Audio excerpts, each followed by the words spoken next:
I say, what's there? It looks like a bear on a swing in a ring doing any old thing. Not the humdrum teddy bear kind that anyone anywhere just might find. Oh, no. This bear's a bear behind.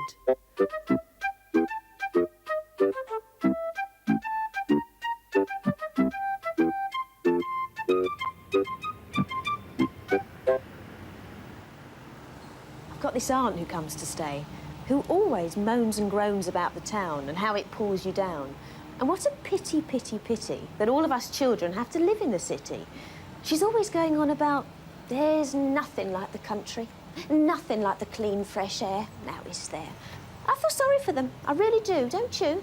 Missing out on nature and all that. Well, what nature can you see in a flat? She doesn't know everything. Look down there. Look, there's the boat. And look down there at all that green. Isn't it great? You'd never think you're in the middle of a city.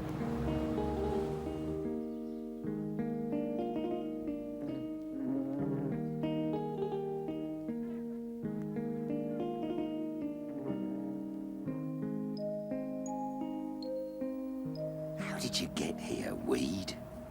Who brought your seed? Did it lift on the wind and sail and drift from a far and yellow field? Was your seed a burr, a sticky burr that clung to a fox's furry tail? Did it fly with a bird who liked to feed on the tasty seed of the yellow weed? How did you come? What do I see? A bumblebee sit on a rose and wink at me. What do you mean by hum, hum, hum? If you mean me, I dare not come.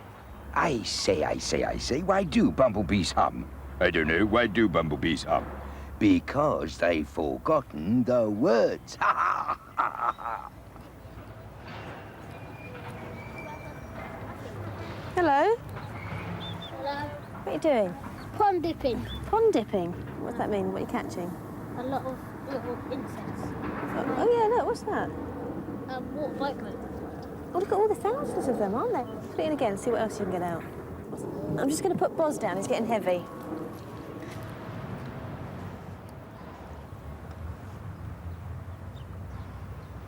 Oh. I'd like to have a go with a net.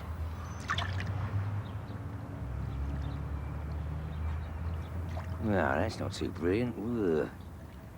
Ah, a black dot, a jelly tot, a scum nail, a jiggle tail, a cool kicker, a sitting slicker, a panting puffer, a fly snuffer, a high hopper, a belly flopper, a catalogue to make him frog. If I kiss him, he'll turn into a prince. He will. Right, I'm feeling really hungry. Now, what did I put inside Boz? It's tough being a carrier bag. I must have forgotten to put the cheese in it.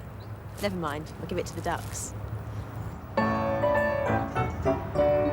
Calico pie, the little birds fly down to the calico tree. Their wings were blue, and they sang tilly-loo, till away they flew. But they never came back to me. Back, they never came back. They never came back to me. They never came back. They never came back. They never came back to me. Calico Jam, the little fish swam over the syllabub sea. He took off his hat to the sole and the sprat and the willoughby wat, but he never came back to me. Back, He never came back. he never came back to me. He never came back. He never came back. He never came back to me. When you're out in the city, shuffling down the street, a bouncy city rhythm starts to boogie in your feet. It jumps off the pavement, there's a snare drum in your brain. It pumps through your heart like a diesel train. There's Harry on the corner sings, "How's she going, boy?" to loose and easy Winston with his brother Leroy. Maltese Tony puffing in the shade, keeping one good eye on the amusement arcade. And everybody's talking, "Move along, step this way. Here's a bargain, what do you say? Mind your bags, here's your stop. More fares, room on top." Neon lights and takeaways, gangs of boys and girls, football crowds and market stalls, taxi cabs and noise. From the city cafes on the smoky breeze, smells of Indian cooking, Greek and Cantonese. Well, some people like suburban life. Some people like the sea. Others like the country, but it's the city, it's the city, it's the city, it's the city, it's the city life for me.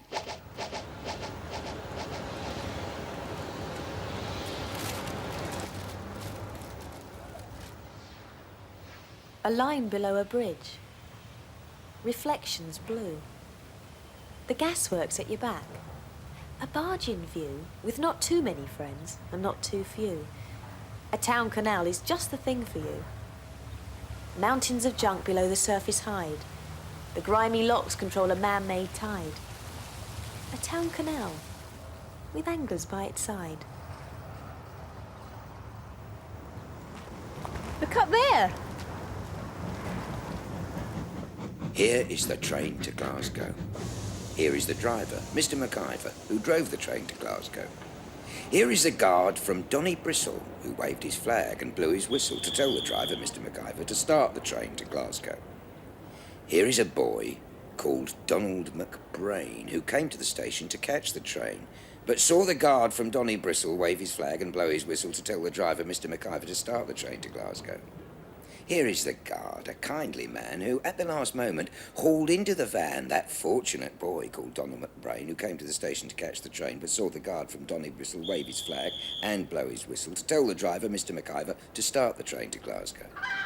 Here are hens, and here are cocks, clucking and crowing inside a box, in charge of the guard, that kindly man who, at the last moment, hauled into the van that fortunate boy called Donald McBrain, who came to the station to catch the train, but saw the guard from Donnybristle wave his flag and blow his whistle to tell the driver, Mr. MacIver, to start the train to Glasgow.